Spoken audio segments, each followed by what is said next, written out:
हिंदू धर्म में अमावस्या का काफी महत्व माना जाता है। हिंदू कैलेंडर के अनुसार प्रत्येक हिंदू महीने के कृष्ण पक्ष के आखिरी दिन को अमावस्या के नाम से जाना जाता है। इस तरह साल में कुल 12 अमावस्या तिथि आती हैं।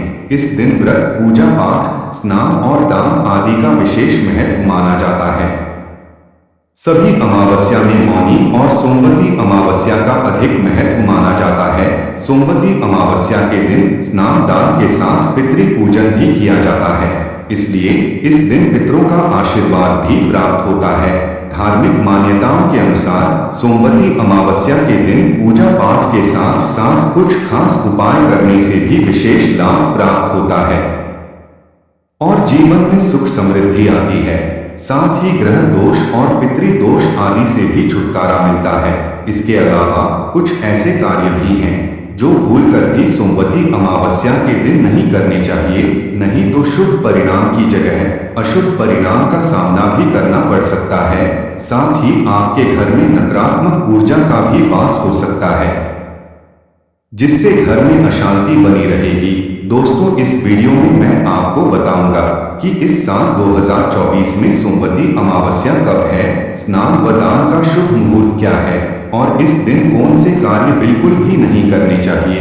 लेकिन उससे पहले अगर आप भी चाहते हैं कि लक्ष्मी माता का आशीर्वाद आप पर बना रहे, तो इस वीडियो को एक लाइक करें और चैनल को सब्सक्राइब कर लें और कमेंट बॉक्स में जय लक्ष्मी माता जरूर लिखें।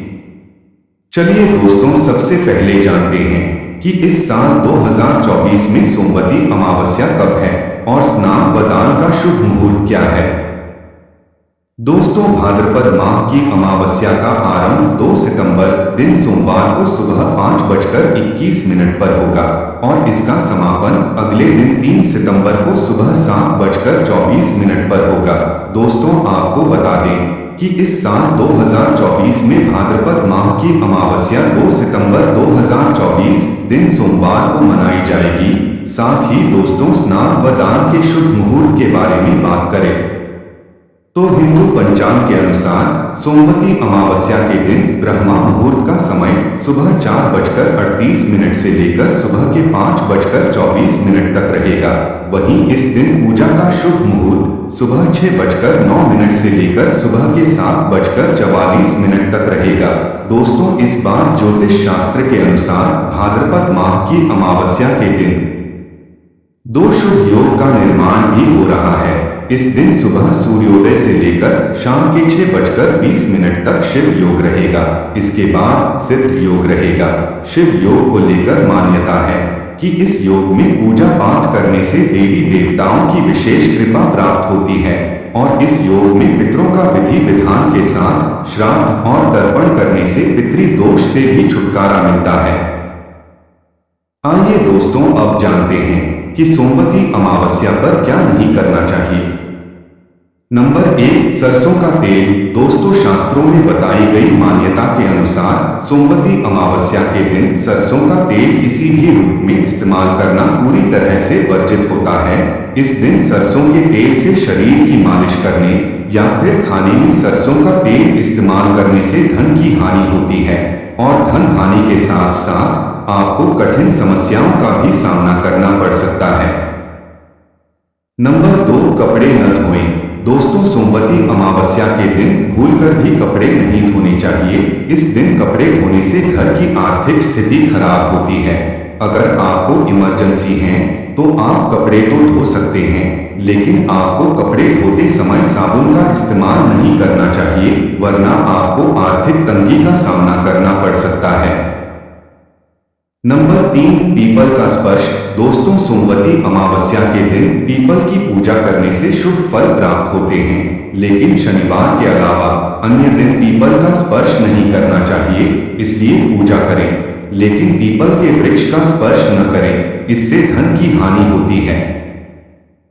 नंबर 4, जीवों को न सताएं। प्रिय मित्रों, सोमवती अमावस्या के दिन आपको कौन, गाय, कुत्ता आदि को प्रताड़ित नहीं करना चाहिए। धार्मिक मान्यताओं के अनुसार इन जीवों के माध्यम से ही आपके पितर अमावस्या के दिन दिए गए भोजन को ग्रहण करते हैं और इन जीवों का पंचबली कर्म में बड़ा महत्व है। इनको प्रताड़ित करने से आपके पितर आपसे नाराज हो सकते हैं। इसके अलावा सनातन धर्म में जीवों की भी उपासना का विशेष महत्व है, क्योंकि ये किसी न किसी ग्रह या देव से जुड़े होते हैं। नंबर 5, सूर्यास्त के बाद भोजन न करें। दोस्तों, सोमवती अमावस्या के दिन सूर्यास्त के बाद भोजन करने से बचना चाहिए। रात में भोजन करने से स्वास्थ्य पर नकारात्मक प्रभाव पड़ सकता है और इसे धार्मिक दृष्टिकोण से भी अशुभ माना गया है। इसलिए इस दिन आप सूर्यास्त से पहले ही भोजन कर ले। नंबर 6, तुलसी को छूना। जैसा कि दोस्तों आप सभी को पता है कि तुलसी का पौधा हिंदू धर्म में अत्यंत पवित्र माना जाता है, लेकिन सोमवती अमावस्या के दिन तुलसी को छूना या जल अर्पित करना निषिद्ध है। इस दिन तुलसी के पौधे को स्पर्श करने से देवी तुलसी रुष्ट हो सकती हैं और इसका विपरीत प्रभाव आप पर पड़ सकता है। नंबर 7, नमक का सेवन। प्रिय मित्रों, सोमवती अमावस्या के दिन भोजन में नमक का प्रयोग नहीं करना चाहिए। आप इस दिन फल और मीठी चीजों को भोजन में शामिल करें तो यह आपके लिए बेहतर होगा। कहते हैं कि इस दिन नमक का त्याग करना बहुत ही लाभकारी माना गया है।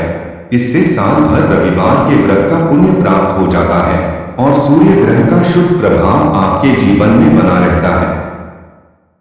नंबर 8, पलंग पर न सोएं। दोस्तों, सोमवती अमावस्या के दिन सात्विक भाव के साथ संयम का प्रयोग करना चाहिए। इस दिन पलंग और गद्दे पर नहीं सोना चाहिए। आपके लिए बेहतर होगा कि आप इस दिन भूमि पर कंबल बिछाकर सन्यासी की भांति शयन करें। ऐसा करने से आपको सोमवती अमावस्या का फल प्राप्त होगा। नंबर 9, तकिए का इस्तेमाल न करें। यदि आप व्रत रख रहे हैं तो ऐसे में व्रती को व्रत के दौरान तकिए का इस्तेमाल नहीं करना चाहिए। ऐसा इसलिए क्योंकि तकिए में रुई का इस्तेमाल किया जाता है और सोमवती अमावस्या पर रुई को छूना भी निषेध है। नंबर 10, सुई का इस्तेमाल न करें। दोस्तों, सोमवती अमावस्या के दिन भूलकर भी सुई का इस्तेमाल नहीं करना चाहिए। ऐसे में इस दिन कपड़े सिलना या कटाई बुनाई करने से भी बचना चाहिए। कहते हैं कि इस दिन व्रती को व्रत अवधि में सुई के इस्तेमाल से परहेज करना चाहिए। नंबर 11, श्रृंगार संबंधी चीजें न खरीदे। प्रिय मित्रों, सोमवती अमावस्या के दिन श्रृंगार संबंधी सामग्री नहीं खरीदनी चाहिए। ये दिन पितरों को याद करने का है। ऐसे में सोमवती अमावस्या पर शिव पूजा के साथ पूर्वजों की शांति के लिए श्राद्ध कर्म करें। नंबर 12, लड़ाई झगड़ा। दोस्तों, सोमवती अमावस्या पर घर में पितरों की कृपा पाने के लिए घर में कलह का माहौल बिल्कुल नहीं होना चाहिए। इस दिन लड़ाई झगड़े और वाद विवाद से बचना चाहिए। इसके अलावा इस दिन कड़वे वचन तो बिल्कुल भी नहीं बोलने चाहिए। नंबर 13, संयम बरते। दोस्तों, सोमवती अमावस्या पर संयम बरतना चाहिए। इस दिन पुरुष और स्त्री को यौन संबंध नहीं बनाना चाहिए। गरुड़ पुराण के अनुसार सोमवती अमावस्या पर यौन संबंध बनाने से पैदा होने वाली संतान को आजीवन सुख नहीं मिलता है। नंबर 14, नया कार्य आरंभ न करें। दोस्तों, सोमवती अमावस्या के दिन किसी नए कार्य जैसे कि व्यापार या अन्य किसी परियोजना की शुरुआत नहीं करनी चाहिए। अमावस्या का समय नए कार्यों के लिए शुभ नहीं माना जाता है और इससे कार्य में असफलता या विघ्न उत्पन्न हो सकता है। नंबर 15, वस्त्र का दान। प्रिय मित्रों, सोमवती अमावस्या के अवसर पर आपको किसी भी रंग के वस्त्रों का दान नहीं करना चाहिए। इस दिन आपको केवल सफेद रंग के वस्त्रों का ही दान करना चाहिए। अमावस्या या पितृपक्ष के समय में अपने लिए सफेद वस्त्र नहीं खरीदते हैं, क्योंकि यह पितरों के लिए खरीद कर दान करते हैं। यह तमाम जानकारी जनरुचि को ध्यान में रखकर दी जा रही है। ज्योतिष और धर्म के उपाय और सलाहों को अपनी आस्था और विश्वास पर आजमाएं। वीडियो का उद्देश्य मात्र आपको बेहतर सलाह देना है। इस संदर्भ में हम किसी प्रकार का कोई दावा नहीं करते हैं। दोस्तों, वीडियो अच्छी लगी हो तो लाइक और सब्सक्राइब जरूर करें। धन्यवाद।